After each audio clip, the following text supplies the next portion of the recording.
The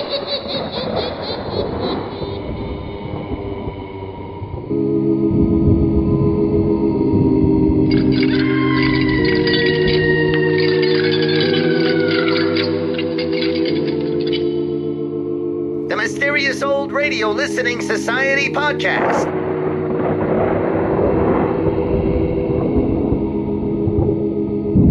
Welcome to the Mysterious Old Radio Listening Society, a podcast dedicated to suspense and horror stories from the golden age of radio. I'm Eric. I'm Tim. I'm Joshua. We love scary old-time radio stories. There's nothing quite like a disembodied voice telling a genuinely disturbing tale. But do these stories stand the test of time, or are we being deceived by nostalgia? Are they suspenseful or forgettable, bone-chilling or butt-numbing? Well, that's what we're here to find out.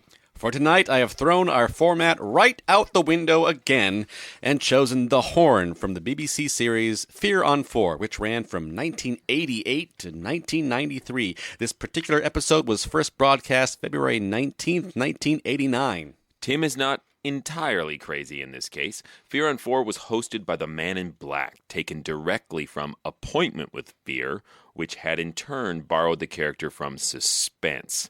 Appointment with Fear ran from 1943 to 1955 and featured Valentine Dial as the Man in Black. A subsequent series known as The Man in Black enjoyed a short run in 1949 with Dial resuming the role. For Fear on 4, the Man in Black was portrayed by Edward D'Souza. As a little Doctor Who connection, D'Souza was featured in the first Doctor story, Mission to the Unknown, in 1965. As another Doctor Who connection, BBC launched another audio series entitled The Man in Black, which ran from 2009 to 2011. It featured Mark Gatiss in the titular role. Forget the petty distractions around you. Forget what you think you know. Forget everything but what you hear right now. It's late at night, and a chill has set in. You're alone, and the only light you see is coming from an antique radio. Listen to the sounds coming from the speaker. Listen to the music, and listen to the voices. Ladies and gentlemen, welcome again to my icy chamber of horrors, and to a chilling little tale in more ways than one. The story begins with ice and snow sweeping the country, bringing traffic to a halt. 3 men seek shelter in a roadside hut, but what happens to them is enough to freeze their marrow. Join them then in the hut, and listen for the sound of the horn. My God, I thought I was dead for sure. The door! Shut the door! Sorry. I swear there was something right out there, behind me. Someone else out in this blizzard? No, not someone else. You imagine things. Come over where the heat is. You look ready to drop. He's let all the warm air out. And how else would he get in through the keyhole? Oh, I really thought I'd had it. I don't know how I managed to keep going. Where'd you leave your car? About a mile back, down the motorway. Oh. The last people I saw there were these 2 coppers who gave me a push on the slip road because I couldn't get going on the ice. Then I looked in the mirror and saw they were putting the barriers across behind me. They've closed the road completely. Nothing can move out there. I was down to crawling along at about 2 miles an hour in first gear when my hoses blew and the engine seized. I thought I might make it as far as the services on the top. I think I got about halfway, and then I saw the lights of this place.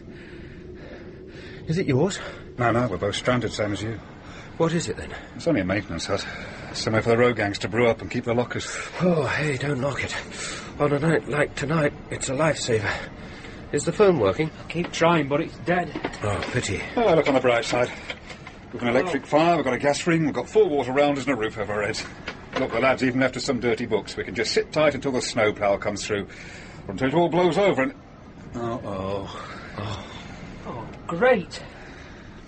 Now we've got no lights and no heater. Now the winds must have brought the power lines down. Anything we can fix? You're kidding. Well, what do we do then? Burn the furniture? And then we'd have nowhere to sit. But... look, there are candles, and we've got the gas ring. We can even have a brew. The kettle's electric, and the water pipes are probably frozen. I could really go off you. Do you know that? I'll get some candles lit. That one's really been getting up my nose. It seems all right. Look, I'm the one who found this place and got the lights on. You'd think there would be worse from recognition. The name's David. Nathan. His name's Mick.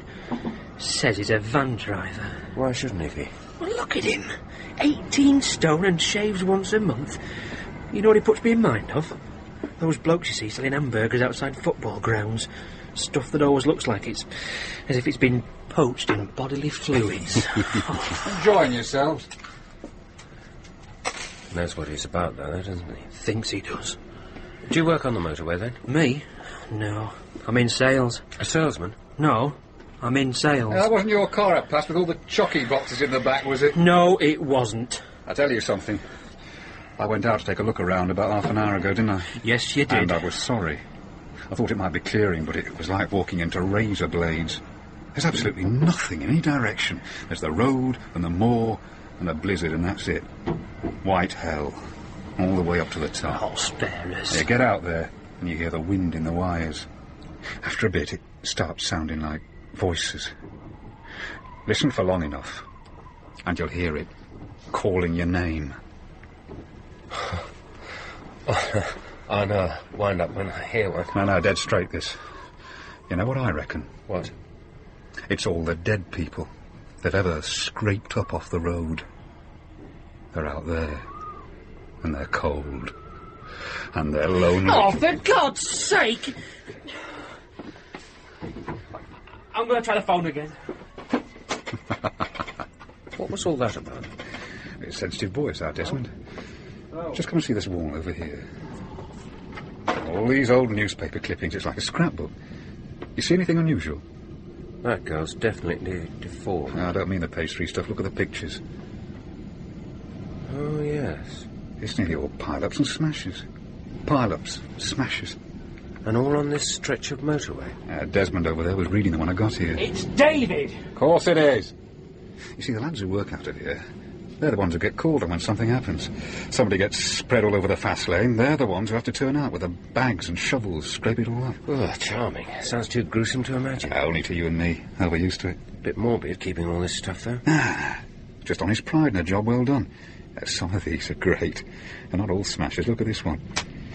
Some poor girl's body buried in a concrete bridge. 3 weeks. Still drilling for it. This one's my favourite. The disaster with the old folks outing. And the pet food truck full of offal. I'm getting nothing here. Still dead? Well, it's not exactly dead. It's more like an open line with nothing on the other end. It'll be like a field telephone. If nobody's plugged in the other end, then there's nobody to hear. You were last in, Nathan. Was the weather showing any signs of lifting? Oh, no. I wouldn't care if this was Dracula's tomb. I'd still rather be in here than out there. Oh, that settles it then. Settles what? Forget the phone, Dave. It's Dave. We might as well scrounge up a brew. Because we're obviously going to be here for some time. He does it deliberately, you know.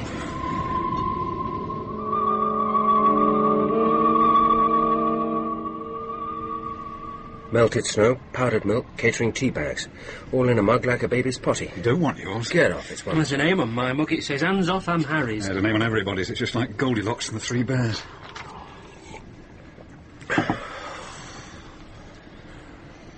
Funny profession these blokes have, though. You want to see it from their point of view. It'll be like working in a morgue. You'll get bad dreams for the first few weeks, and then after that, it's just another job. How would you know? I've got a brother-in-law who's a nurse. He's just about seen it all. I mean, the likes of you and me. We don't know half of what it's about. Well, I don't know. You sound like you've been around a bit. Me? Nah, same thing day in, day out. I've been driving this route ever since they opened it up. And before that, I used to go over the Snake Pass when it was the only way across. I've seen it bad, but I've never known it like this. It looks like the end of the world out there. Got a knacker looking on the bright side, hasn't he? You wouldn't have seen that big lorry about half a mile further up. That's why I had to stop the van. Was it blocking the road? Yeah, from one side to the other. Completely jackknifed on the ice. Those things are like dinosaurs. They'll go through anything. But it couldn't get through this. Couldn't get the van past. That's why I had to get out and walk back. I'd seen the lights of this place, so I had something to aim for. Ever drive in Sweden? And not unless you have to pass through it to get to Hartlepool. Over there, it's like this for half the year, but they're organised. That's what makes the difference. Well, if I was heading home for a romp in the sauna with a couple of Swedish girls, I wouldn't take kindly to being held up either. How about you, Desmond? It's David! David! All right, I'm sorry. Oh, flaming get it right, then. Touchy. Touchy. Anywhere special you have to be, Dave? Just want to get home. Nothing to argue with there.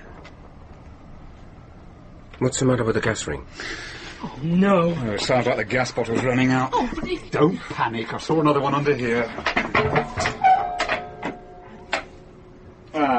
What's the matter? There's one more cylinder and... it's empty. Now, do we burn the furniture? Metal lockers, tubular steel chairs, one Formica table. I think we're on a loser there, Nathan. I'm getting colder already. He's right. The walls are paper thin and the place is full of drafts. It'll be soon like an icebox in here. We can't last long without heat. Suggestions? We could, gonna have to go out and find somewhere else, aren't we? Well, the way I see it, there's only one way to go. The services? And I don't think we make it. It's more than 2 miles, and it might as well be 20. I reckon we can do maybe a quarter of that at the most. Which gets us nowhere. It gets us as far as that big Arctic I told you about that's blocking the carriageway. If we can get into that and start its engine running, we can sit tight in the cab with the heater on. Until the diesel runs out. These things never run out. Tanks like swimming pools. Now, we can either wait for the snowplow to find us, or else strike out again as the weather improves. Oh, what do you think? Well, it'll have a radio. CB radio. Don't most of these big trucks carry them? Well, we can tell someone where we are. Oh, that we can, Dave. Are you game? Oh, let's go. Well, wait on a minute. There's no point in all of us scrambling out together. Now, what I reckon is, one of us goes ahead and does the necessary.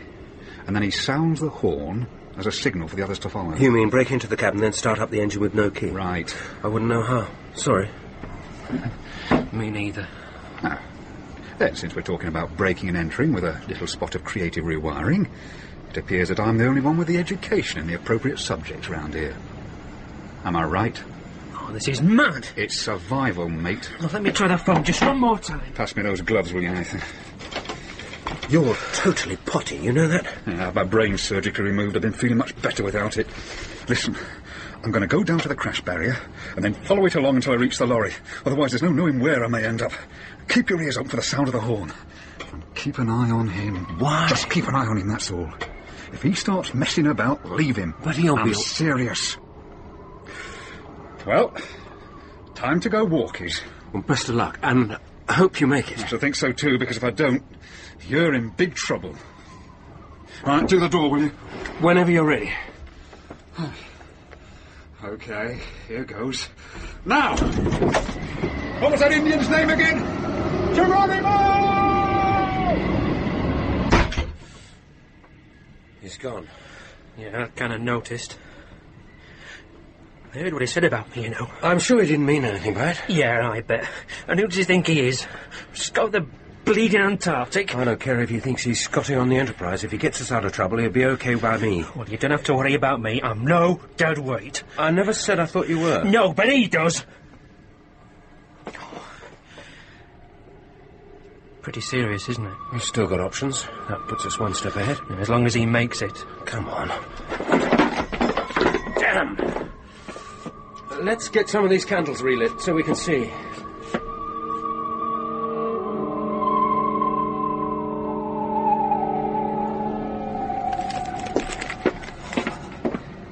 What are you doing? Reading these newspaper clippings by candlelight. It's the other way of ruining your eyesight. I don't know how you can look at that stuff at a time like this. Oh, I don't know. Gives you a kind of perspective. There are worse situations. Oh, sure. There are. Oh, name one. Sitting in the wreck of your car with your hands on the wheel and your head on the back seat. Being in the way when someone decides to cross the central reservation and go looking for suicide in the oncoming traffic. Or being buried alive in concrete so deep that even X-rays can't find you. Buried alive? There. See? I remember this one. Got all the front pages just a couple of weeks back. Bloke was a construction manager on the motorway. Lived about 3 miles away from me. His wife's had to move out. People keep going round to look at his house now he's been locked up. Oh, for what? What had he done?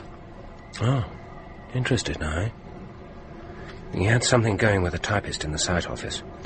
When it got a bit too serious, he arranged to meet her on the site around midnight. Told her to pack a bag and not to tell anyone where she was going. And he killed her?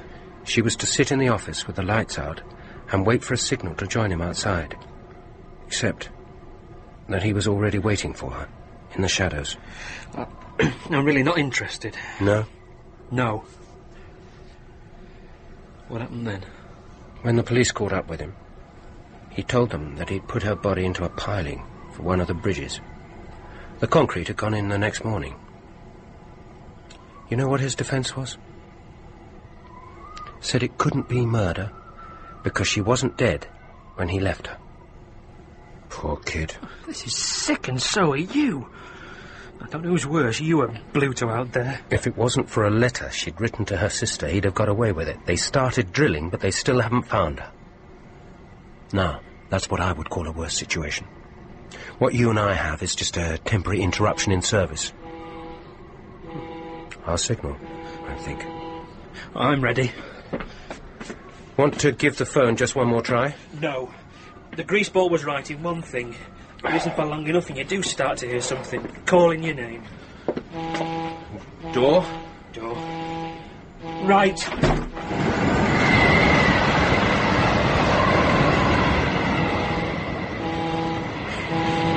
Which way? Northbound. What? Do as Mick said. Find the crash barrier and follow it. I can't see his tracks. I don't wonder. They wouldn't have lasted 5 minutes in this wind. Just get to the crash barrier. Come on.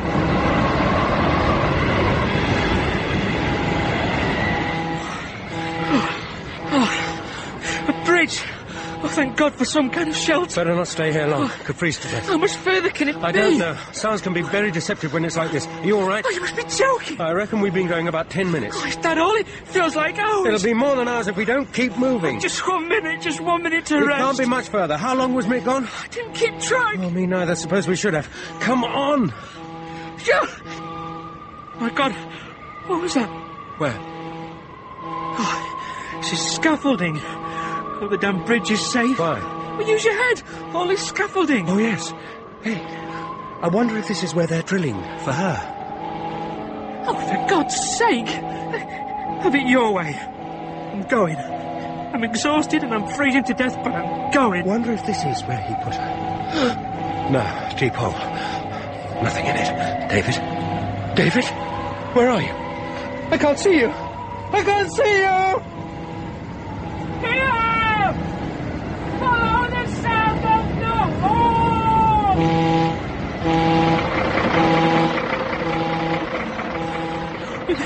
We made it. We made it. Well, get the door open and let's get inside. Right. Now give me a bunk up. 1, 2, 3.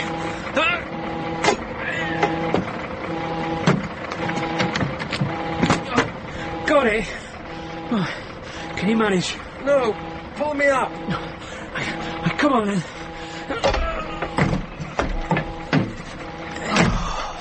Turn off the alarm, that's what's making the horn sound. Oh, which is it? Try that one. Oh, that's better.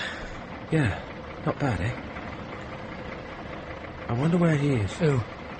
You know damn well who. Mick. Where is he? Why asking me? He must have been here. Look, he's had all the wire out to get it started. Well, he must have popped out for something. This isn't funny. Maybe he went looking for his van. I don't know, I'm not his mother. I wasn't here. I didn't like it. So make a written complaint. We're safe, aren't we?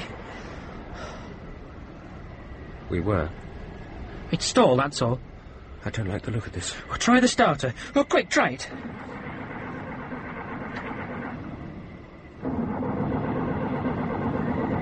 Fuel gauge is on empty, that's why. Empty? That's ridiculous. That's what it reads. I don't understand. What about the radio? You said these all have... Yeah, I know. And this must be it. Cross your fingers and I'll give it a try. Hello? Testing. Hello? Flying doctor to Wallumboola Base. Don't tell me. Let me guess. Well, put it this way. It's exactly in line with the run of luck we've been having all night. This isn't luck. This is something damn peculiar. It's warmer in here than outside. But not for long. In 5 minutes we'll be no better off than we were back in the hut. Hear that? I can hear it. Here we go. No, wait. It may not be him. Oh, who else is it going to be? Give it a couple of minutes longer. And if you telling Mick I turned out to be a dead weight after all, no thanks. David, wait. Look, do what you like. I'm going to show him. David, don't forget to follow the barrier. Forget the barrier. Follow the horn. Wait for me, then. What's this? Gloves? Mick's gloves. Why would he go out without them? If he went out at all. Wait a minute. We never checked behind here. Oh, blow me. How long have you been in here? Why didn't you speak up when you heard us come in, Mick? You awake? Mick!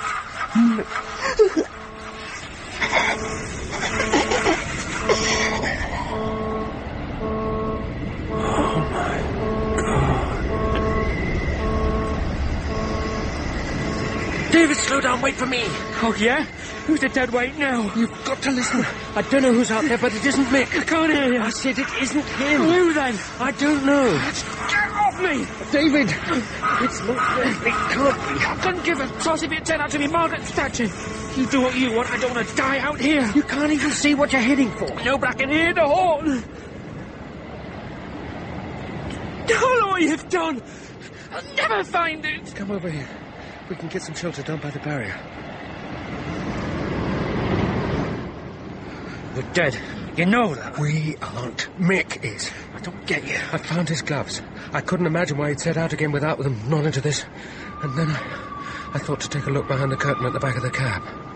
And there he was. Doing what? Nothing. I told you, he was dead. But how? I don't understand. Neither do I. It wasn't from the cold, that's for sure.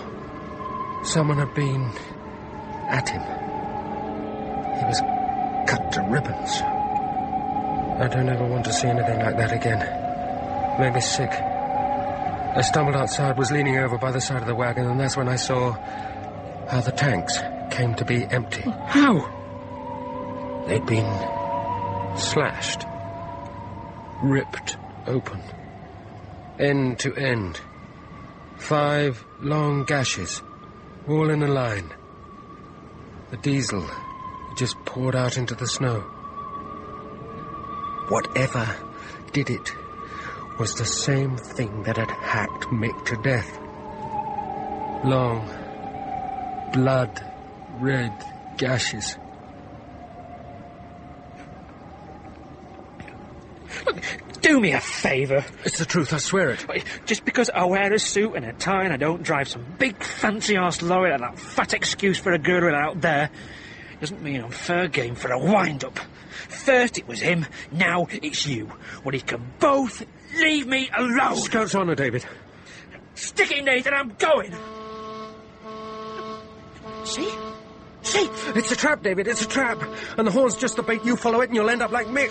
And what do you plan to do? I don't know. I'll dig myself a hole and hide. I'll do anything, but I won't follow that sound. You do that, and I'll tell them what your last words were when they finally dig you out.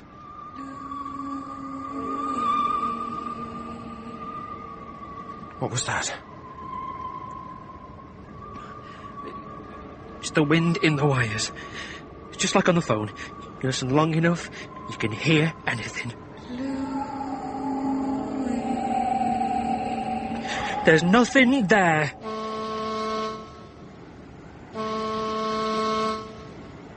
What's the matter, then? Aren't you going? Waiting for the snow to clear. I want to be able to see where I'm heading. Straight to hell, David, if you answer that call. What was the name of the man who killed that young girl? I don't remember. It was Louis. Louis, the lady killer. That's what the paper said. The one who drowned his girlfriend in cement. She'd packed her bag, she'd said her goodbyes and was waiting for the signal. And you know what the signal was? No.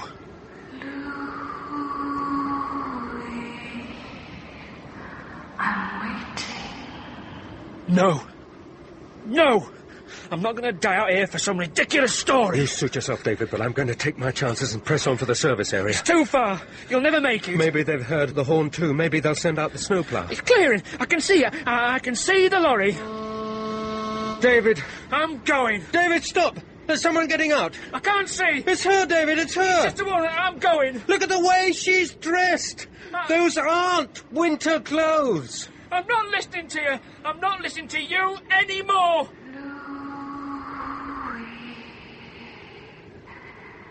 Is it you? Don't go to her. David, don't go to her. I just want to get somewhere that's warm. David, she's dangerous. I don't even care. I just want to get out of the cold. I've somewhere warm for you, Louis. Look. She's making no marks in the snow. She's leaving no footprints. It is her. Nathan! Nathan! Run, Nathan, run! Leave him alone! Leave him alone! He's not Louis! Louis is in jail! And you... What's the use? I'm sorry, David. I've got to get away from you. Must get away.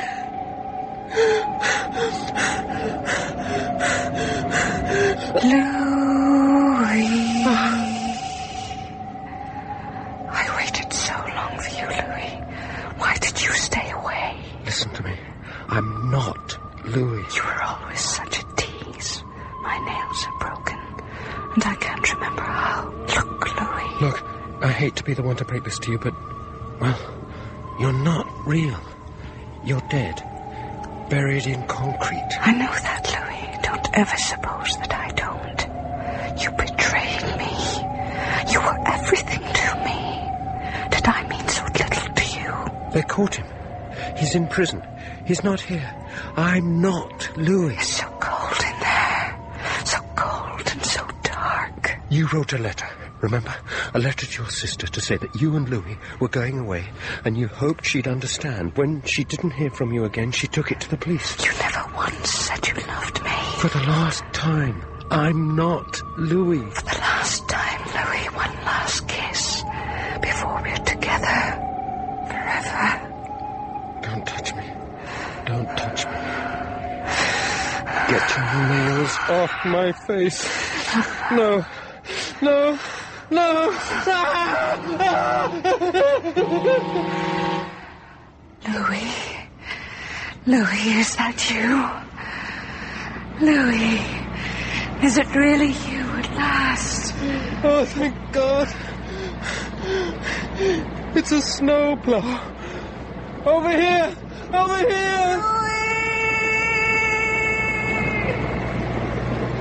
Get out of the way!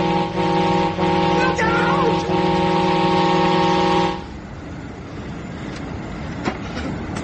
What a date. Oh, God, what a date. Over here. Oh, no, not a punter. Please, God, tell me I didn't hit a punter. You didn't hit me. Well, who then? The blade went right into something. Something, but I couldn't see what. There was nothing. You're on your own. Absolutely. And if you don't mind, I'm freezing to death here. Oh, don't move. I've got some spare blankets in the cab. What are you doing? My mate's doing the other carriageway. We have to sound the horn to keep in touch. Oh, don't touch it. No, don't worry. I've got the blankets right. Hey, what are you doing? You call this a rescue? Hey, come out of there. What do you think you're...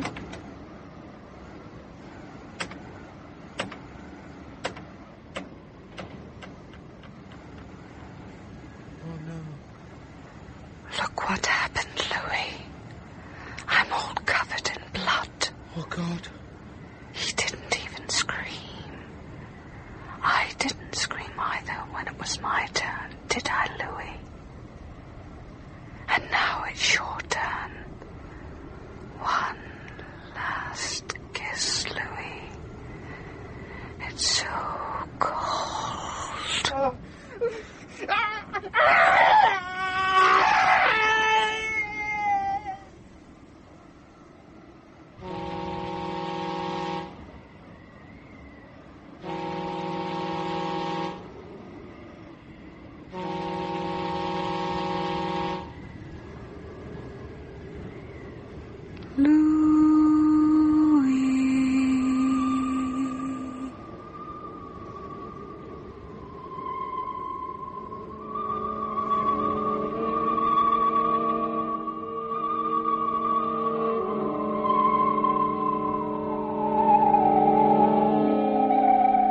They're still searching for the dead girl's body, but you and I know she's out there somewhere, on some stretch of motorway, still waiting for Louis to turn up. So do remember, if you happen to be out driving late or when the weather's closing in, remember, she's still looking. John Castle played Nathan, Peter Gunn, David, Philip Sully, Mick, Christopher Scott, the snowplow driver, and Cara Kelly, the spectral voice. The Horn was written by Stephen Gallagher and directed by Martin Jenkins.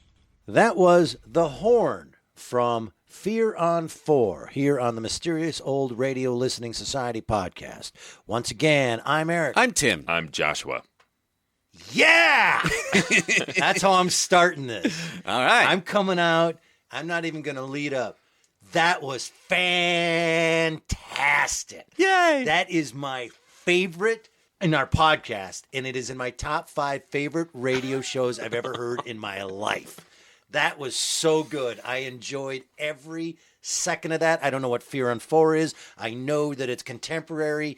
And, oh, my God, I enjoyed that. Well, that's it for the podcast, everybody. Thanks for listening. I'm telling you, man. That's so exciting. I had no idea what I was in for when I got here. Right. Well, that's we don't talk to each other, but I've been waiting, 2 days to go, thank you. That was really fun to listen to, and I can't wait to hear. Do you like it? I thought it was a great ghost story. Yeah. It was fantastic stuff. And I'm going to share some nerdy facts here. Please. Nice! You mentioned Doctor Who. This story was written by Stephen Gallagher, adapted from a short story by Stephen Gallagher, who also was a Doctor Who writer in the 1980s on the classic series. So he actually has quite a pedigree when it comes to writing for English television and films. Fear on 4 is just, I didn't want to front load too much into the introduction, but it is widely praised for the performances and the writing just as being of the highest caliber. Mm-hmm. Never heard of it. Have you heard of it before Tim gave us this? Fear on 4. I was familiar with Appointment with Fear. And if you've ever listened to Appointment with Fear, it is the British suspense, like official. It uses suspense as music. Right. But instead of saying, we hope this tale keeps you in suspense, they're like, I hope you keep this Appointment with Fear. I mean, it is just a British version of suspense. We hope all 4 of you have fear. I missed that part. No. Well, Fear on 4 is BBC 4. It's the radio station is what they're referencing by 4. How many episodes did they do? I don't... Not many, like 13. All original scripts? Do we know anything more about... Well, again, this was a short story first, this Stephen this thing. Right. And I did a little bit of reading up on the short story. It's from a collection called Out of His Mind by Stephen Gallagher.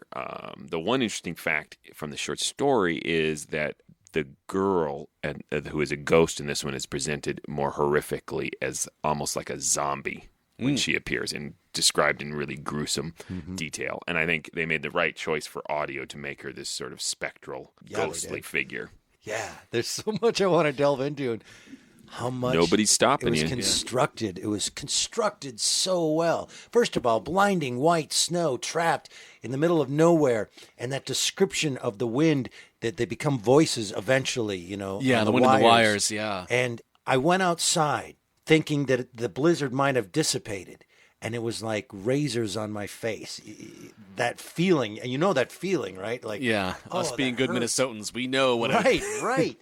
Trapped with strangers in this thing, and the first thing that guy does, as soon as the other guy walks 10 feet away, this guy's a jerk. I hate this guy, and so it starts that combativeness, so that you know that there's some kind of nothing to do with the supernatural element. Is that no? But it still adds a layer to. If there was no supernatural to this, it could have very well been a story of how are these 3 going to survive a very long time when maybe one of them is a killer or just a jerk in general. Well, there is this theme throughout it. There's several themes. It's very rich thematically, but this idea that something that is your salvation becomes either dangerous or the exact opposite, your death. And I think what you're talking about when he runs to the hut, and it's great, he just drops you right in there. You're as disoriented as Nathan is, that third man into the hut. You're like, what's going on? And he meets these guys, but their sort of distrust of one another and their conflicting personalities immediately makes this place of safety a little dubious. Yeah. The tension rises. And then the horn itself starts out as this note of salvation, right? It's like, follow the horn. And then it is immediately flipped to be this sort of siren call. It's a siren you're call, you're going to be brought to your death by the horn. So there's a lot of nice flips like that. There's that moment in there when they are arguing about should we follow the horn, should we not follow the horn. We're just out in the middle of there, and then the horn stops. Oh, yeah. And that is so horrible that you suddenly realize what a cat and mouse game that has been being played with these people, and they're just stuck in this horrible place. I love talking about the Foley and sound effects. I forget when we're listening to old-time radio that it's recorded flat. Like what you're listening to right now, folks. This is recorded flat. When you start to mix and engineer and get a good engineer and a good sound person, they are worth their weight in gold.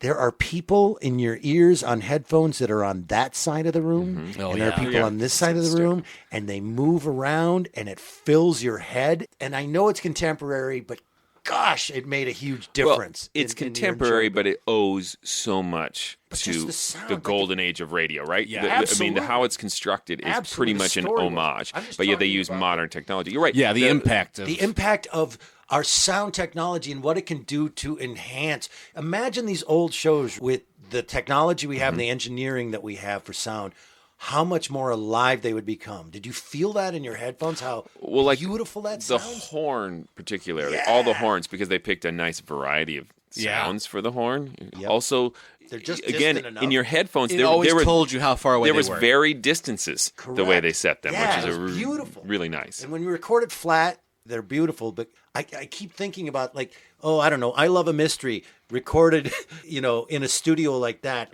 with that baby crying, and we'll talk about this months from now. This but the summer. thing that cries in the night, imagine hearing that baby crying that far away, and it was just gorgeous. The second note I had after Love the Sound was I love the story, and we've already been talking about the story, but I love every element of this story and where it takes us.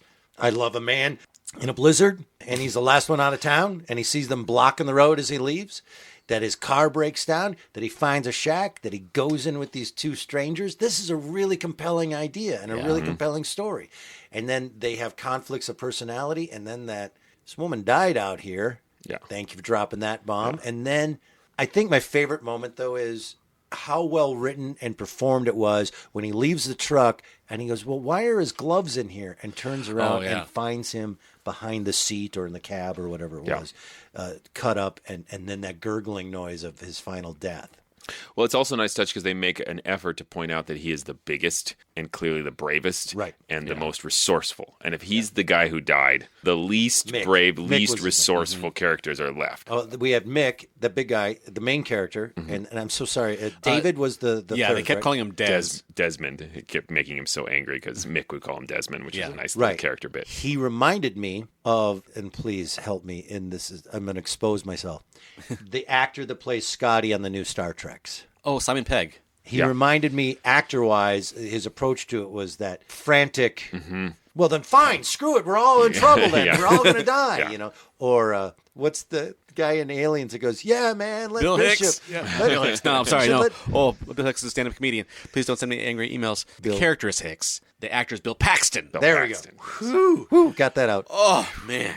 Yeah, man, you should send Bishop. Game over. Game over. Why don't you put her in charge? But that kind of, I loved his character. There were three great characters, really well acted. And it's that great motivation to, you can see why he made bad decisions. Not that there were really good decisions to be made in the situation, but why would you just go running out into the cold? Because he was mad and he had something to prove. Yeah. I found it very plausible. Yeah. And let's not forget that in that situation, you are going to make poor decisions from hypothermia, from terror, from desperation. Screw it. I am going to go. I don't care what you say. I'm going to follow the horn. At no point did I have that moment in horror stories you go, oh, yeah. Why would you do that, stupid? Well, I might have done that. I'm going to go follow the horn. Well, Gallagher left it so that there's no good choice. Yeah, freeze to death here, freeze to death there. Right. Yeah, everything's a bad choice that these guys have in front of them. No music until halfway through, and God bless him. And it almost theremin. Yes, it's a theremin. Exactly, it God has this very bless B sci-fi sound, but beautiful. Because everything else is so naturalistic about it, it strangely grounds the ghost story aspect of it. Where when she comes in, you go, okay, this is real supernatural because there's a theremin. we gotta buy in. This was The one part of the story where I'm like comparing this ghostly voice to Poltergeist that we did many weeks ago. Oh, yeah. That I actually thought the old-time version of the ghostly voice was better than this slightly, I don't know what the process was, of slightly digitally altered voice that they did. I had a moment of disappointment when the ghost voice cut in. Because there was, it saved itself. The story sold me on it. But I had a moment of disappointment in that I kind of thought we were moving toward that realm of a little like the house in Cypress Canyon, where we could have explained it away. We weren't going to get this concrete that there was a supernatural entity. But I think ultimately the way they played the character was really intriguing and was a nice play on the ghost tropes, where she was absolutely a one-track mind. It was Louis, and you could not negotiate with her. There's that great line after he's found Mick shredded. The gas tanks on the truck have been shredded, and the ghost says, "My nails are broken, and I can't even remember how." And you're like, okay, she has a character. Yeah, as in like and she is a slave. You're dead. It's like, I know. Don't think I don't know. That, by the way, that line is so English. It's such. I hate to be the one to break this to you. But you're dead. I loved that line. So English. The ghostly voice. I think that if I was directing this, I would have made it less. What's the word I'm looking for? It has too much clarity. Clarity. That's the word I'm looking for. Yeah. That's what you're getting at with Poltergeist from October. It had this muddy quality. Muddy quality. Like, is that wind or am I hearing Louis? I'm being really nitpicky, but I really would have gone more in the direction of, I'm hearing the word Louis in the wind, and I think they could have had a lot more fun with that. Yeah, and it goes back to that idea of ambivalence being a little frightening, or you're not sure, are you hearing this, are you not? And they went that route, and I think they did a good job of it. Like, nope, there is a ghost right here in front of you, and you are having a conversation with it. There's no ambivalence. Yeah, it didn't ruin it for me. I loved the snowplow guy, like Red Herring, where you thought, he survived. Oh, God, yeah. Okay. Thank you for bringing that up. That moment. Oh my God, he was just getting away. You know, he's in the snowplow. Thank God we're done. And he's not. I really thought we were done. Yeah. And I was like, oh. Oh, and when the snowplow hits his horn, he's like, don't do the horn. And then when she comes in, I also like that he didn't scream, much like I didn't scream. And I was like, oh, yeah, creepy, nice, beautiful touch. I did have a disappointment with my own brain. Sometimes, you know, again, it will tell you things that you don't want to hear. And I kept doing this and ruining things for me. Louis. And I would go, oh. We got to go now? Yeah. And like, stop, Eric. Stop doing that. I'd heard this before several years ago and then heard it again. And eventually, like, oh, she comes when you honk the horn. You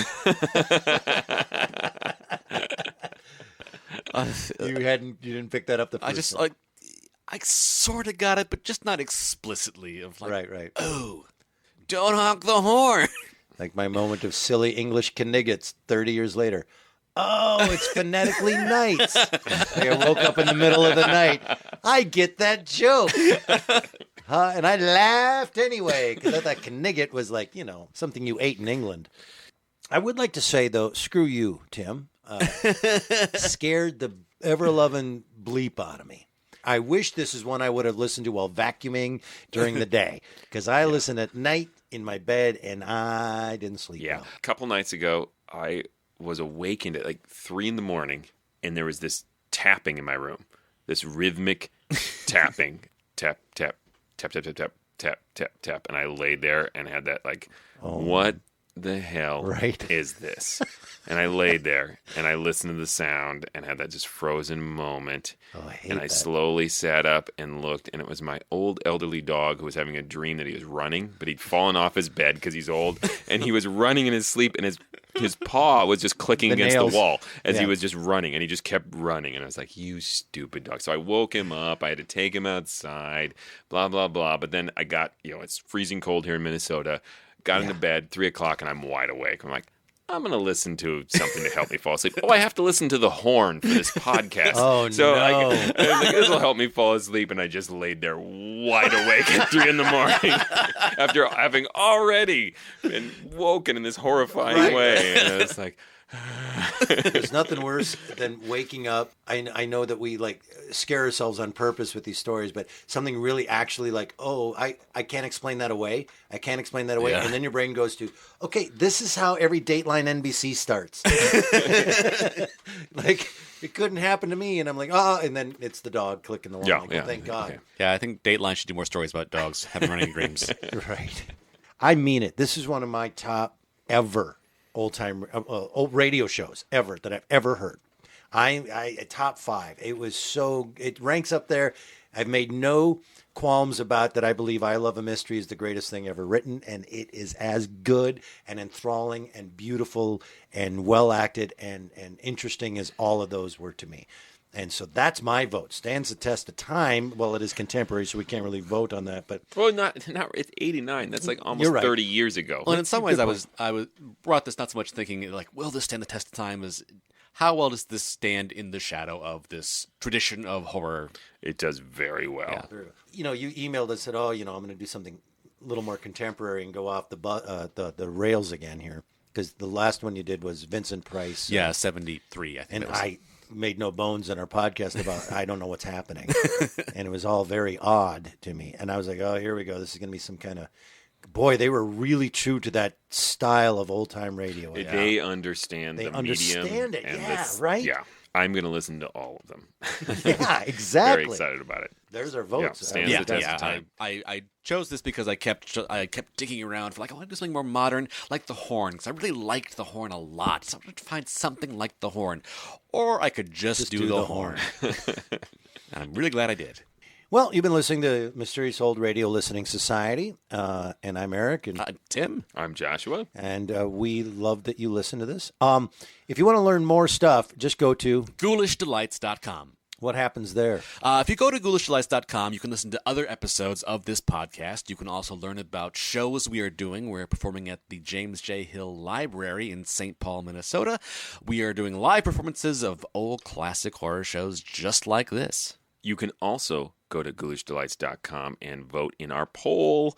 Decide whether you thought this episode stood the test of time. You can also go to iTunes and write a glowing review of this podcast because I think it was great. I really do. If I could write my own review, I'd say, great job, guys. Well, the next episode is yours, Joshua. Yes. Next time, we will be listening to an episode of Arch Obler's plays called The Day Sinatra Got Fat. And that's all I'm going to say. Until next time. Look out!